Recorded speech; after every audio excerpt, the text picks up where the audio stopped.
BJP से निलंबित नेता नुपुर शर्मा ने एक बार फिर सुप्रीम कोर्ट का दरवाजा खटखटाया है। विवाद बयान के बाद देश भर में उनके खिलाफ 15 से ज्यादा एफआईआर दर्ज है। नुपुर शर्मा इस बार सुप्रीम कोर्ट से फरियाद लेकर ये पहुंची हैं कि 1 जुलाई को उन पर सुप्रीम कोर्ट ने जो टिप्पणियां की थी उसके बाद उनकी जान पर खतरा पैदा हो गया है। उन्हें जान से मारने की और रेप करने की धमकियां मिल रही हैं।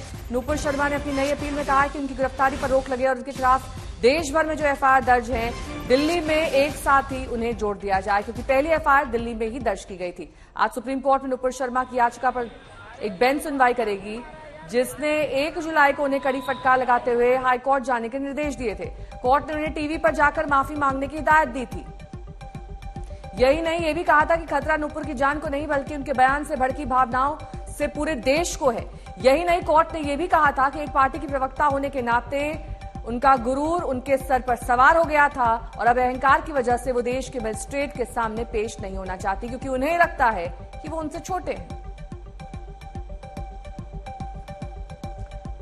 तो एक तरफ जान का खतरा, वो कह रही हैं कि कोर्ट की जो टिप्पणी सामने आई थी उसके बाद वो जान का खतरा महसूस कर रही हैं। ये बात पहले भी सुप्रीम कोर्ट में उन्होंने रखी, जो ट्रांसफर की बात थी, क्योंकि 15 जगहों पर अलग अलग देश के हिस्सों में उनके खिलाफ एफआईआर दर्ज है। पहली एफआईआर दिल्ली में दर्ज है, इसलिए वो चाहती हैं कि सारे केस दिल्ली में ट्रांसफर हों, जिस पर पिछली बार सुप्रीम कोर्ट ने कहा था कि अगर आपको इस पर कोई राहत चाहिए तो आप हाईकोर्ट का दरवाजा खटखटा सकती है। लेकिन एक बार फिर से सुप्रीम कोर्ट का रुख करते हुए नुपुर नजर आई है।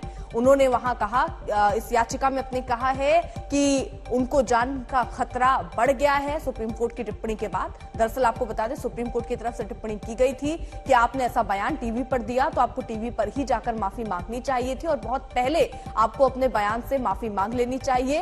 एक गुरूर भी नुपुर के लिए बोला कि गुरूर नजर आता है क्योंकि रूलिंग पार्टी के नेता हैं और इसलिए आप कोर्ट में भी नहीं आना चाह रही हैं। तो फिलहाल एक बार फिर से कोर्ट का दरवाजा नुपुर शर्मा ने खटखटाया है, गुहार लगाई है, गिरफ्तारी पर रोक लगाने की मांग की गई है। साथ ही साथ ये भी कहा गया है कि जो केसेस उनके अलग अलग राज्यों में है उसको ट्रांसफर दिल्ली में कर दिया जाए, क्योंकि उनको जान का खतरा है। लगातार धमकियां मिल रही हैं रेप की और जान से मार देने की।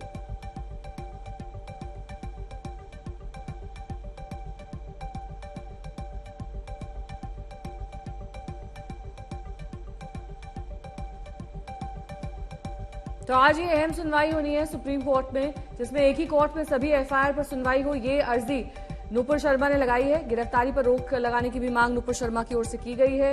इसको लेकर सुप्रीम कोर्ट ने पहले नुपुर शर्मा से कहा था कि वो लोअर कोर्ट में जाएं और सार्वजनिक तौर पर टीवी पर माफी मांगे, क्योंकि उनके बयान से देश भर में गुस्सा है, नफरत का माहौल है और ऐसे में नुपुर को सार्वजनिक तौर पर माफी मांगनी चाहिए।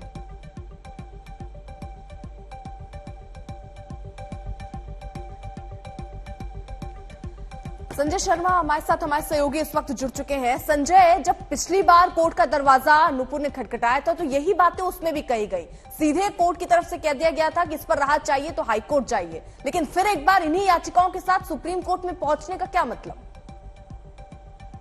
मतलब बिल्कुल साफ है कि पिछली बार जब नुपुर शर्मा सुप्रीम कोर्ट पहुंची थी तो सुप्रीम कोर्ट ने जो राहत सिर्फ सुप्रीम कोर्ट दे सकता है कानून के मुताबिक, सुप्रीम कोर्ट ने वो राहत नहीं दी।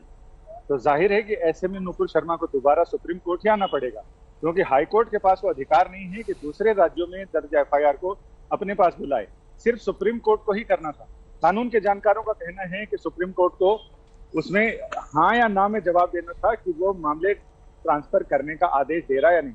लेकिन सुप्रीम कोर्ट ने जो टिप्पणियां की, उन टिप्पणियों की चर्चा पूरे देश और दुनिया में हुई। अब मामला फिर उसी बेंच के सामने है